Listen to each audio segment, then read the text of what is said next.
Hello everyone, my name is Nicole Miyuki and this is Let's Make Art, and we letter a new project every week with you, step by step, and I'll show you and guide you how to go through it. We have a quarterly subscription box, and this quarter we are learning all about brush pens. Ooh, and if you don't have them, it's okay. You can use whatever you have. I want to teach you all these new things for you to just do on your own. So come join us with whatever supplies you have. What I am going to be using in this one, I want to show you, are the Tombow dual brush pens, and I'm going to be using 3 of them. So the first color is 443, and this one is turquoise. The second one is 528, and this one is a really pretty navy. And the last one is magic. It's called the colorless blending tool, and you notice nothing's there. But it is N00. And, and yeah, it looks like no. And a funny story is that we have a Facebook group, and someone in our Facebook group posted asking what it was, which was a great question because I wouldn't know what this was. And someone else commented and said literally what Keenan said, and just said no in all big caps. And I thought it was hilarious. I think what you mean is no. It was so good and so funny. Anyways, random story. So that's what this is. If you ever buy a Tombow pack and you think, what is that? That's what it is. So I'll show you how to use that. So those are the 3 pens I'm using. I'm also going to be using the Bristol paper for our final project. And this is a thicker cardstock, and it's really smooth. So it's really nice paper to use for your final project. And then I'm gonna be using a pencil and an eraser, nothing fancy, some practice paper, and then that's all you need. And the 4 steps that we're gonna be going through in this one are... Hey Nicole. Yes. What project are we doing? Oh, did I not show what we're doing? I don't think so, but that's okay. Now I got you are. so excited to just teach you all the things. Okay, this is what we're doing. It's called Make Your Own Magic. I'm gonna be showing you how to blend. I'm sorry, I totally skipped that step. So you can see it now. We're doing this project. We're gonna learn all about blending, and I'm gonna show you different techniques. Before we get there, or as we're learning through this and making this final project together, the 4 steps. So the first step is using this handout, and I'm going to be showing you just getting to know the brush pen. If this is your first time with us, that's totally okay. I want to show you some different things that you can practice to get to know your brush pen. So that's the first step. The second step is I'll teach you 3 different techniques on blending. So the 3 different techniques here that we're using. The third step is a pencil. I'm going to be doing a pencil sketch to show you how you can lay out your project first. And the 4th one is the brush pens and creating the final project. So thank you, Keenan, for keeping me on top of it. You're welcome. You got my back. So the first thing is the handout. So this handout, if you don't have our subscription box, you can also download it for free on our website, letsmakeart.com, and find this project, and you'll find it there. So on this, you'll notice that I created... Put over there for now. You'll notice 3 different versions of how to write magic. And so what I did was I want you to practice first. So actually I'll practice on here. You will notice that there are little arrows. There's little arrows that represent the direction to go in, as well as each one is a new stroke. So if this is your first time ever using a brush pen, you will notice that there's a pointy part, and then it's a little bit thicker at the bottom. So it mimics a brush. So what's happening is that you can use different parts of it. So you can use the tip to get thin upstrokes, and you can use the belly and push harder to get thick downstrokes. And so what's happening is that's what's creating this variance, is thin on the up, thick on the down. So on this one, oh, I wanted to mention also is we have a beginner lettering series that we created that you can go through, and it will have this handout. These are the foundation strokes. So this is what makes up the letter. And the reason why I bring this up is because you will notice that this first stroke with my first arrow is this stroke. And then it's also it again. So if I were to do it, I'm going to show you. So I'm going to go thin on the up, thick on the down. Thin on the up, thick on the down. And so you will notice I am taking this slow and drawing it stroke by stroke. So this is a C, and then this stroke, which is this guy. So I want you to first start by getting accustomed to the brush pen and drawing magic out this way. So this is the J, and I'm just extending it to go through. So as you're practicing, whether you're left-handed or right-handed, one thing I suggest to do is to play with the angle of your paper. I tend to angle my paper to the left a little bit because I'm right-handed. But if you're left-handed, what I suggest is doing it like that. And I want to show you, if you're lefties, is practice at what angle you come at from. So some people are underwriters and some people are overwriters. So I want you to practice that. I suggest coming more from the side rather than below, because if you're coming from below, your thick downstrokes won't be as thick. So that's a good tip to help with.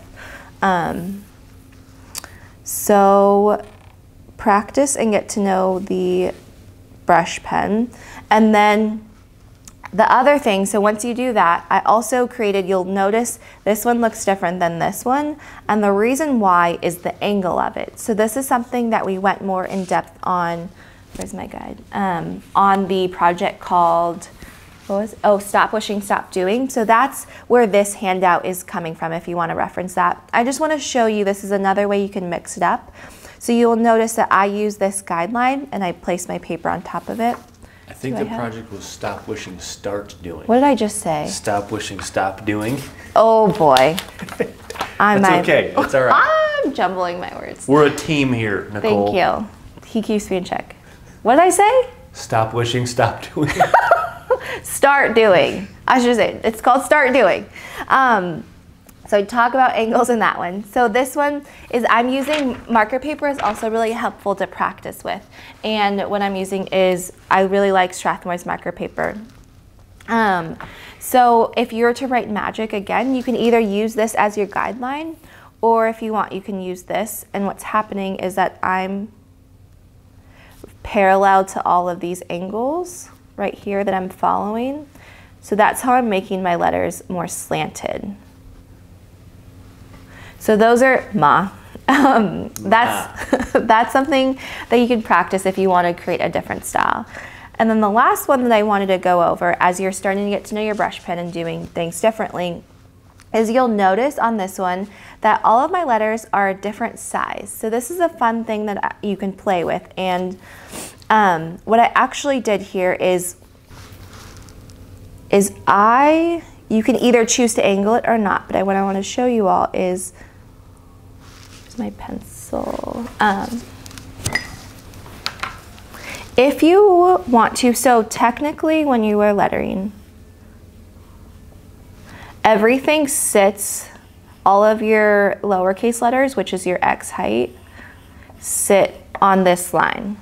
Whereas I don't really like to focus on that so much, because I think the beauty of lettering is that you can dictate what you want. So you don't have to follow this exactly. And so that's what I did on this one, where maybe you make your M a little bit higher. Maybe that one even comes higher or lower like that. Maybe the A is smaller.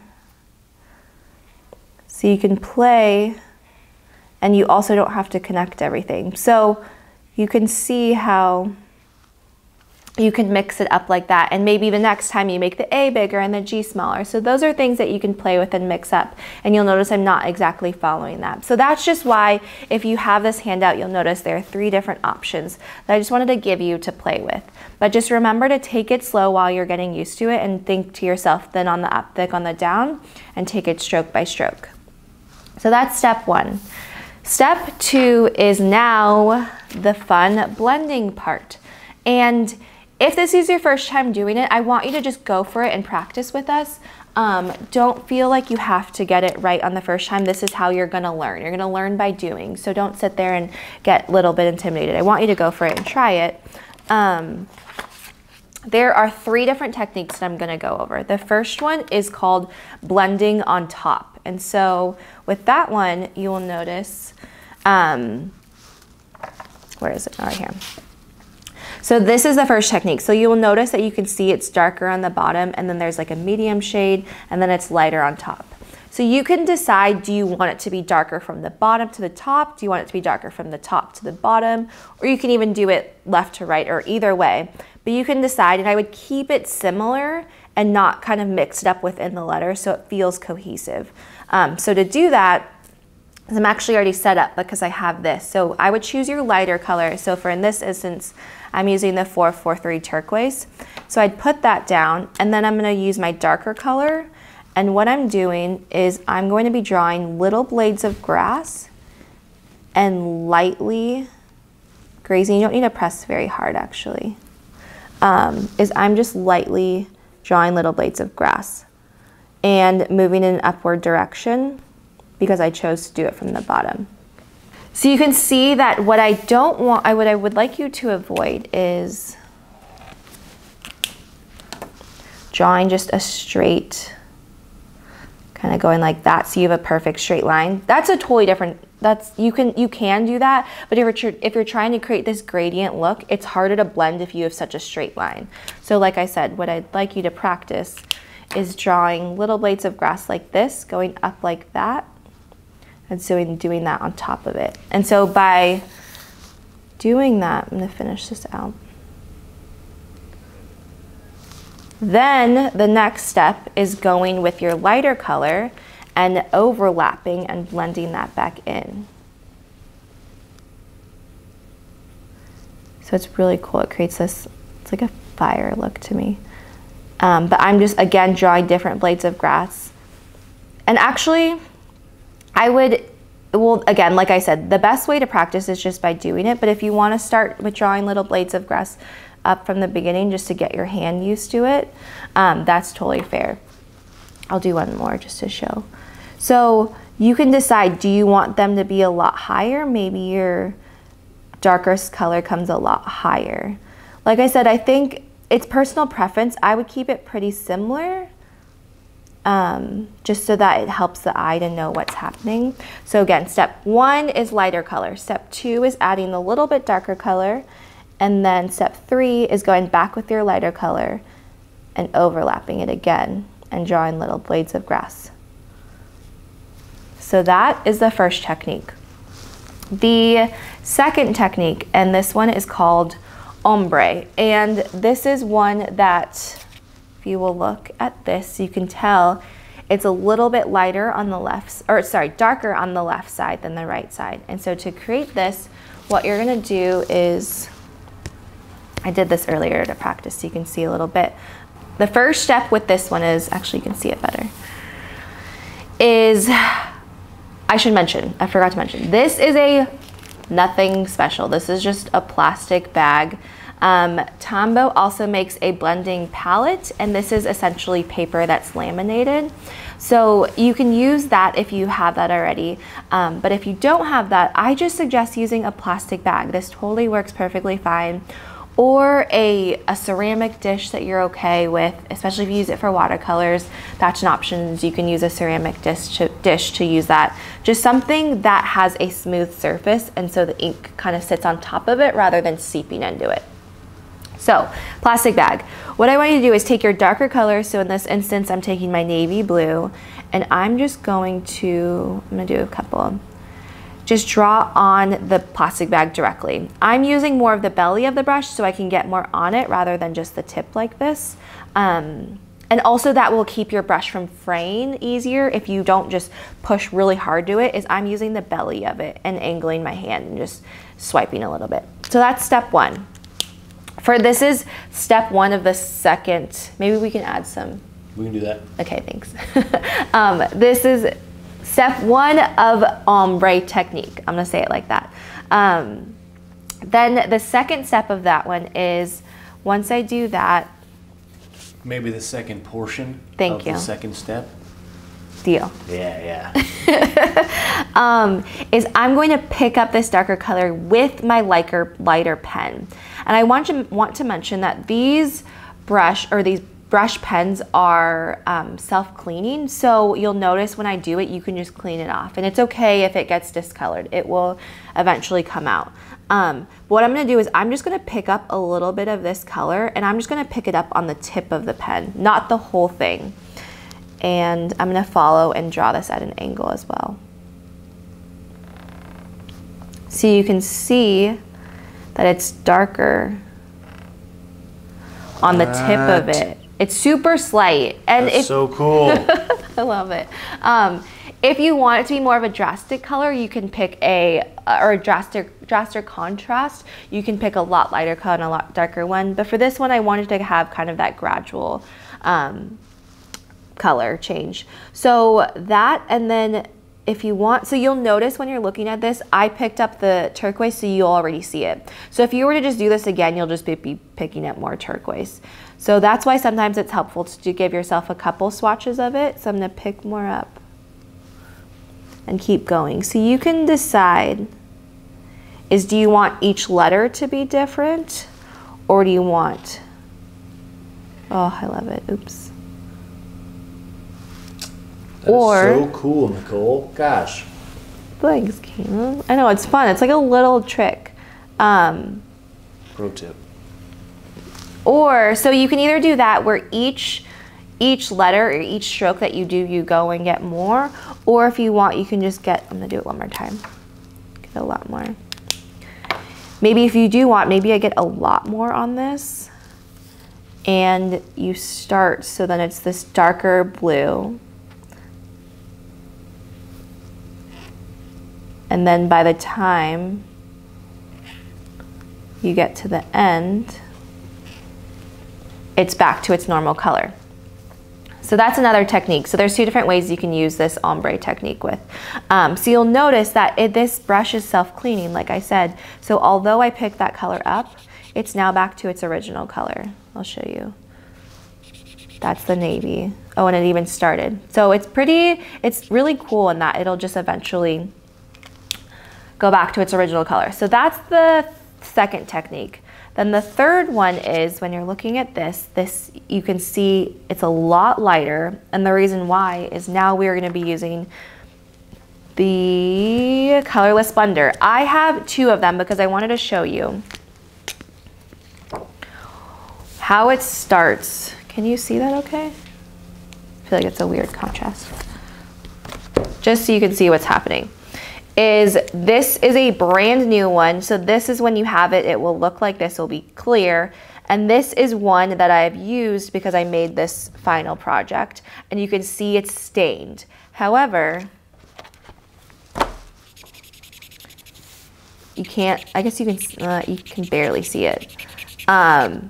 It still works, and I'm actually gonna show you using my used one. So don't be afraid to get it stained. Is this self-cleaning as well after a while, or yes. is it? Yeah.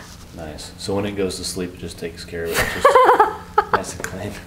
When it goes to sleep, when you use it too much, yes.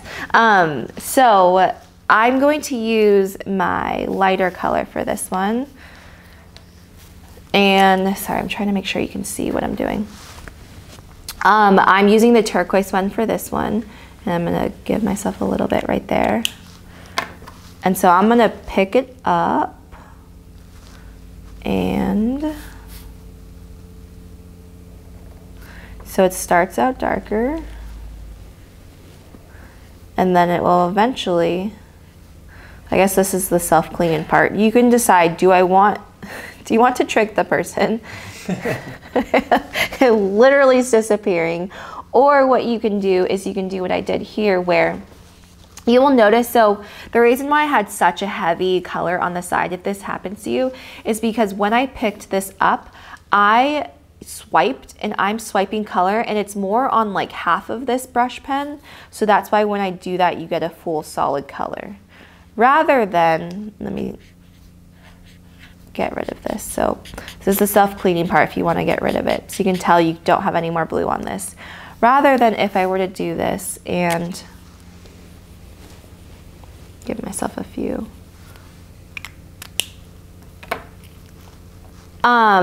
Is if you were to just use the tip of this instead, and so you'll notice I'm just using the tip and picking up the color, is that will just get it on the left side of it when I'm drawing. So I'm gonna pick up a little bit more, just get the tip. Well, so actually that looks funny to me. I'm actually glad this is happening. If this happens to you and you think, well, that looks like two different, it doesn't look like one word, or it doesn't look like an M, it looks like two separate parts. What I suggest you to do is still just get the tip, and maybe you do one letter. Two options. That's one option, is you just do one letter and then you do the second letter and it kind of picks it back up. Or the second option is each new stroke, just go and get, so then it looks more consistent.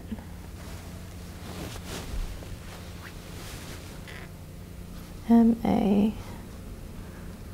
So then if you were to do the whole word, it would look more consistent. So it's fun. There's so many different ways to use this guy. You can also use it, I forgot to mention, is when you're doing this technique, if you want as well, if you were to go back, and I'm going to add in more blue.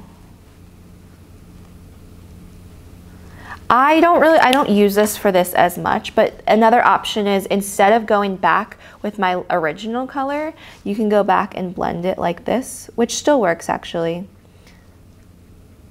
So it does the same thing where it's just kind of blending the colors together. Oh yeah, that works. That's cool.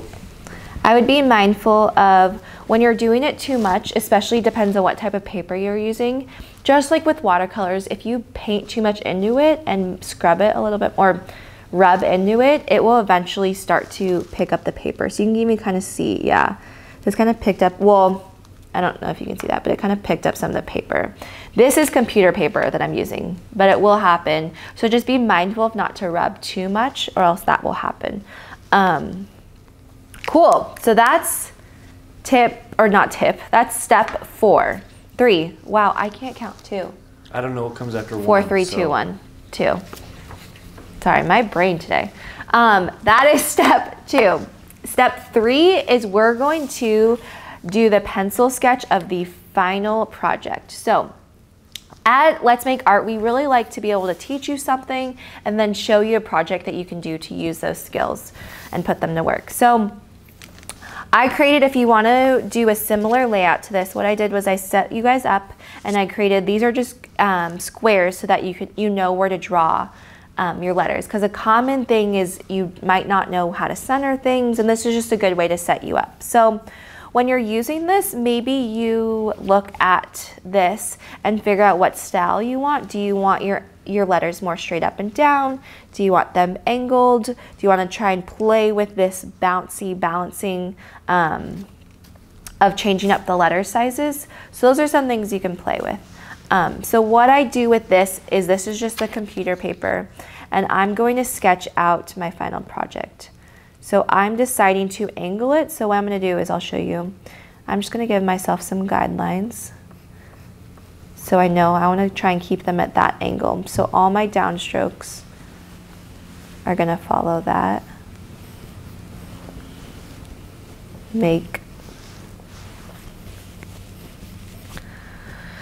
And then what I wanted to show is I decided, because we've been getting asked, can you do lettering with a block print? And you most definitely can.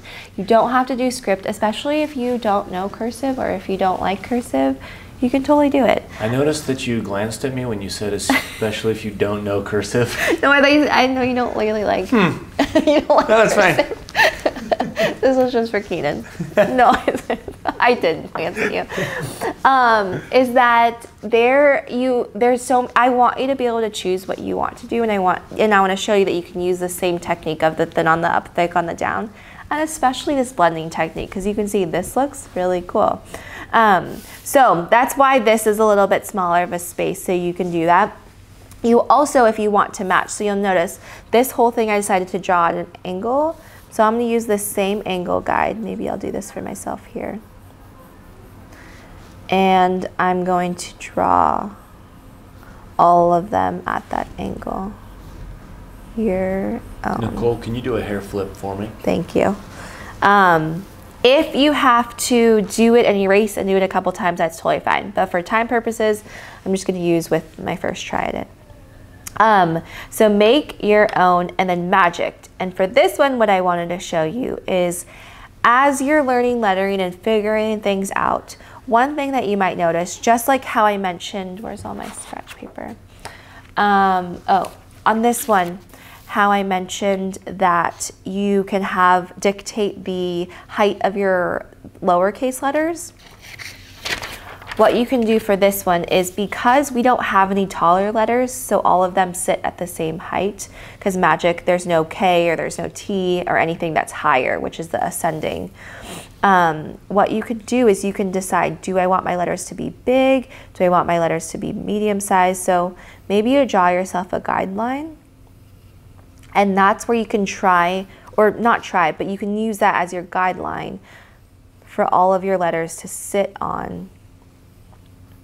And then, because we know we have this G that descends and it goes into this space, what you can do is you can use this as that guideline to know when to stop. Or you totally don't have to, and you can extend it actually. I was just trying to set you up to help you. So you can go like that. Or if you want, where's my eraser? I just want to show you another thing, is if I didn't do that and I decided I want to make my letters a lot taller, then I would move this line down and I would make them all like that. And maybe you decide it's a very short bottom of the K. So can you see how that looks a little bit different?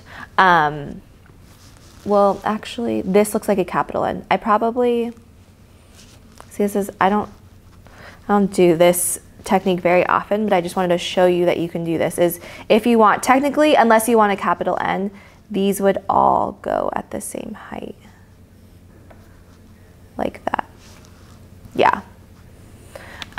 So that's an option that you can do. To me, there's a lot. So the other thing that I want to show you all is because you have two different styles going on, you have your block font and you have your script font, I would suggest making them pretty similar so that you're not telling the reader to look at too many things, especially because we're adding in the blending factor.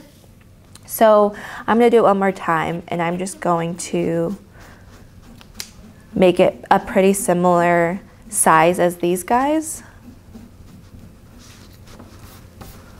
Move all my eraser shavings. So I'm going to decide it's about this size. I'm going to do it all like that.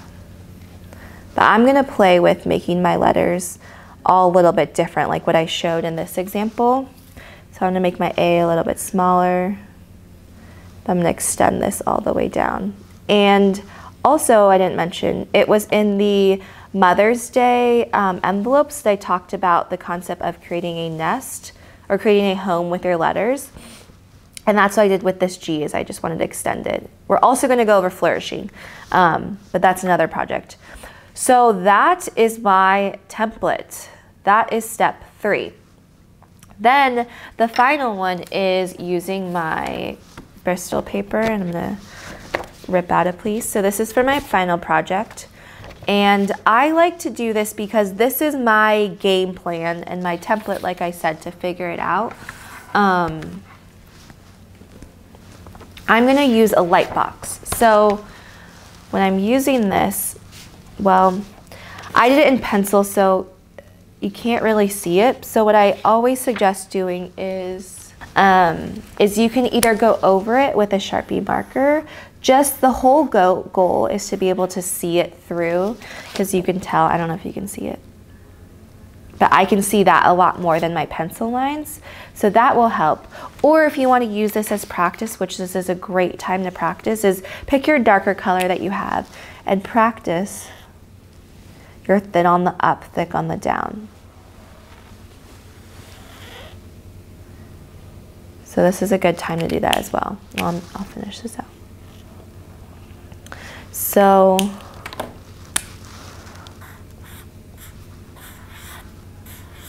again, it doesn't need to be exact, but this will help me see what's underneath, especially because in this project we're doing the blending. So I really want, it'll help me to be able to see what's underneath. So then all I'm thinking about is the blending aspect and less about the shape of my letters. So I'm using blue painter's tape to secure this.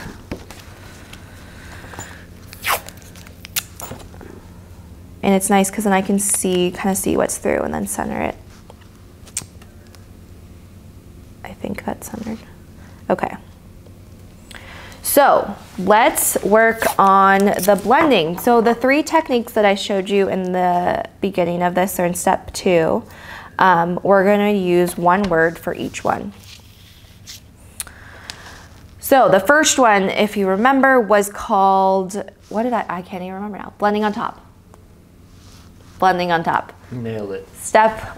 Technique 1. So what I'm going to do first is I'm going to draw my letters with my lighter color. So thin on the up, thick on the down, thin on the up. And you will notice that I am pushing really hard on the thick down strokes because I want to get a really thick line. So that's why I love these brush pens, is that you can create a bigger project. There are smaller brush pens that you can use, and I highly recommend them, and they're really great. But these are really nice for your final projects for making them a lot bigger. So that's step 1 of of blending on top technique. The second step is I'm gonna draw my blades of grass,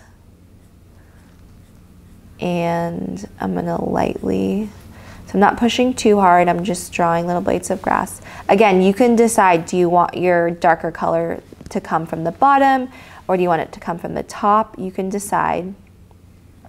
So you're kind of just painting on top of what you already did. Another thing is you can decide, which I might suggest this, is do a couple and then go back before it completely dries and then just go back over. So what I did was I picked up my turquoise, which was that first color. It just looks a little bit darker because I'm blending it from the bottom. So that's the other thing, is I'm not drawing it directly on here like that, is I'm kind of starting from the navy and pulling it and bringing it back into the first layer.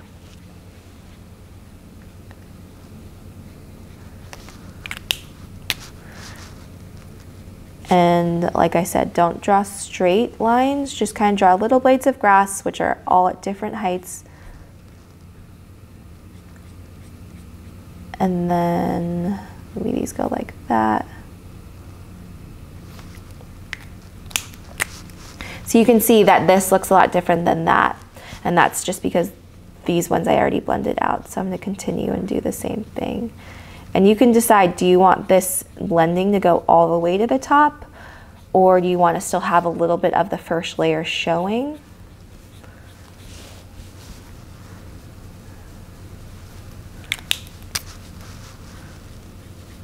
It's a little bit more of a time-consuming project, but it's a fun one. It's so fun to watch. Is it relaxing to watch? Yeah.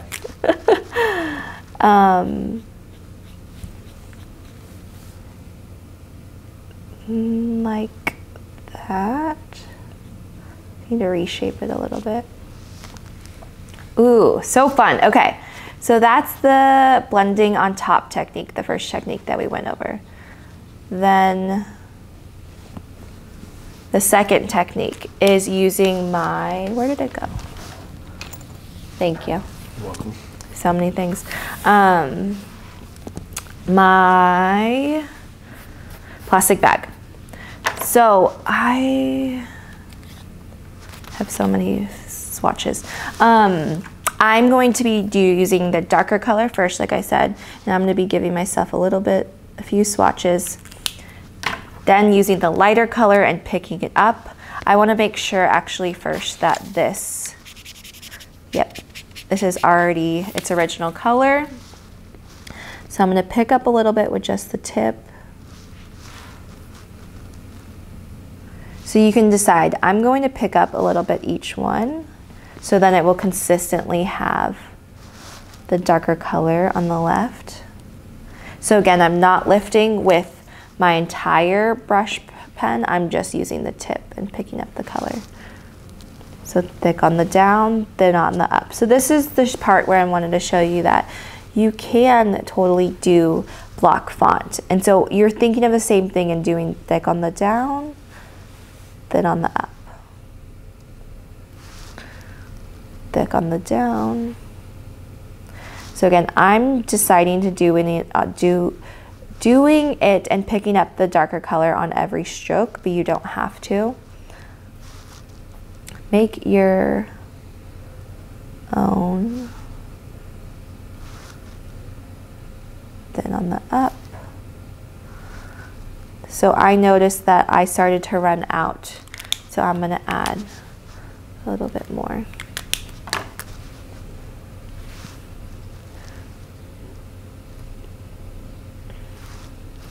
Get a little more. Make your own, and then magic. So the final one, which is the blending with a colorless blender. I'm going to use, again, the one that's stained, just so you can see that it still works. So let me clean it off first.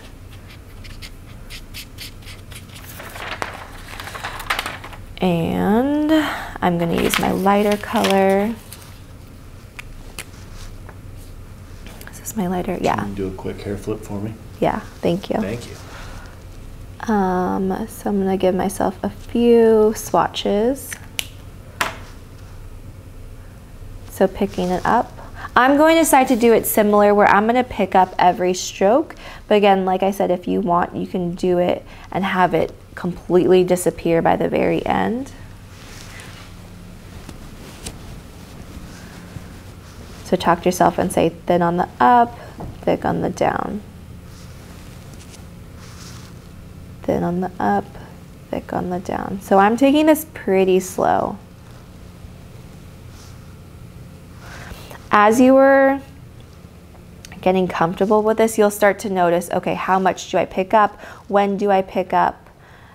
This is the way you're going to experiment, or you're going to learn, is by experimenting and doing. I see. Fun. And then what I suggest is taking a step back when you're looking at this is, do you care? So when I'm looking at this, I can even see that that's just a very drastic line. And this is just me, my eye seeing that. No one else might see that. So one, I don't want to breed perfectionism here, because I truly believe that you are the only one that's going to notice it. Just like I'm sure Keenan probably, did you see that? So what? Exactly. No one probably will see it. So I don't want you to get so hung up on things. If something bothers you though, I do want to give you the tools to kind of to fix it, which is, that's why I do it with quotes, is that it's not really fixing it. But for me, I just noticed that. So what you can do is you can even go back and use your colorless blender. And you can just go back in and maybe that one harsh line that I see. So I'm just going to blend it back a little bit more. So if you look at that now, that's more of a smooth transition, and the same right here. So like I said, I'm not showing you this to tell you that every single thing needs to be perfect, because looking at this, I can probably tell there's some things that should be a little bit different. But I love it, and I hope you love it. And the whole point is just sharing it and creating something. So the final step, which is the fun one, is you'll notice that there's different patterns. So you can decide, do you want to add stars? Do you want to add, I did some diamonds. So let me take this off. You don't need your light box anymore. And this is just to add, because right now it has a lot of negative space around it. So a couple fun things you can do. You can just use your colorless blender, and maybe because I have so much ink on here, I just pick up some leftover ones and I draw with it. So the first one that I'm just doing is I'm just drawing little diamonds. And what I'm doing is you can draw them straight diamonds like that. Or what I like to do sometimes is I just add a curve. So like dips like that, just to create as if kind of a little bit of movement to it. So you can do this. And again, it's cool. I'm just using the colorless blender. So it kind of has a softer tone to it. So that's one thing. And my hand is just moving around. If you're worried about things smudging, which I know this paper, if you do kind of go over a solid color, it might smudge a little bit. What you can do is you can either start from the top and then go from the bottom, or if you want to do this technique like me, is I'm not resting my hand as much and drawing. I'm just kind of lightly grazing and doing it because these don't need to be as perfect. So that's one thing. You can also add in, what else did I do? Oh, I did some stars like that. So for these ones, you can decide, do you make them all the same shape? Or what I like to do sometimes is, excuse me, I will draw an X and then I'll draw a smaller X. So it kind of creates this cool twinkle-like look.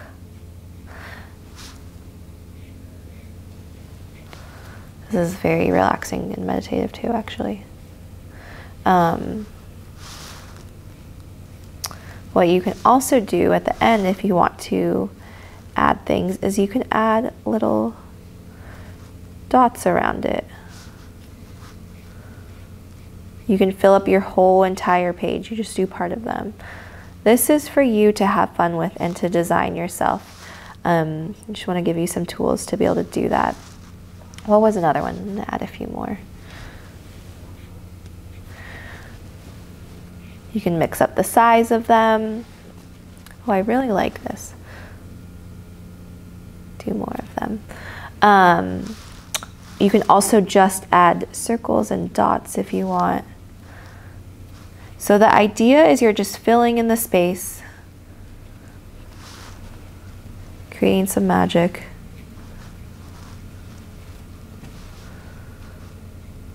I'm moving pretty fast, sorry if it's hurting anyone's eyes. What else did I do? Oh, and then if you want, you can also, if you have these Tombow dual brush pens, the other side has a smaller point. So this one has a brush pen and this one has a smaller point, and you can use this to just add dots maybe. And this, I just lift up my hand. And then as you're doing this and you want to decide, okay, am I good? Am I done? I like to take a step back and look at it and decide, are there any holes? So a good technique for this is that if you squint, if you're holding it up and you squint a little bit, are there any pockets that you can see that it looks like it's a little bit empty? So, Keenan, do you see any? No. No? There's one small star. It doesn't have a dot on the left. Oh, where? Right there? No. I'm staring at it. I'll let you see if you can find it. This one? Yes. Yes. How did you see that? It was just staring at you this whole time? Yeah. You left it blank and I didn't want to say it was bugging me. But it obviously was. That's fair. I didn't even add dots. I really like the dot things. Maybe just add dots to like that. So this, oh, you know what I didn't even do? Man, it's okay. This is actually good to show different options. So if you look at this, when I first did this one, is I noticed before I even got to my final step, which I'm glad I'm at least bringing this up, is before, when I was in this stage, when I did the first final project, is I noticed this negative space. So what happened here is I wanted to fill it, and so like you can see here, is I decided to add this loop to it. And so this is something that we'll go over in actually the next project, but I just wanted to show you is if you add a loop, what's happening is it fills in that negative space. And so that was another thing that my eye just saw that. When I was doing it this time, my eye obviously didn't see it, but neither is right or wrong. And it's kind of cool to see a different option. A reason why I liked to do it on this one was it helped for me to see, you're kind of training your eye to go like this, and then the end of this G actually makes your eye go like this. So your eye's kind of moving it around. So it's kind of cool on this one why I did it, but I still love the personality of this one. and to see different options. So it's fun. I want to see, that's actually perfect segue into my final spiel, which is I want to see what you make. This was our project that we did this week, and so you can join if you're not already a part of it. Is we have a Facebook group called Let's Make Art Lettering, where we share all our projects. And I understand, like I said, if this is your first time, you might be a little intimidated. Just show us. That's how you're going to learn and you're going to grow. And we have people in there that want to cheer you on, and I want to cheer you on. So thank you so much for being here. I'll be here next week showing you another project. And have fun blending. Thanks.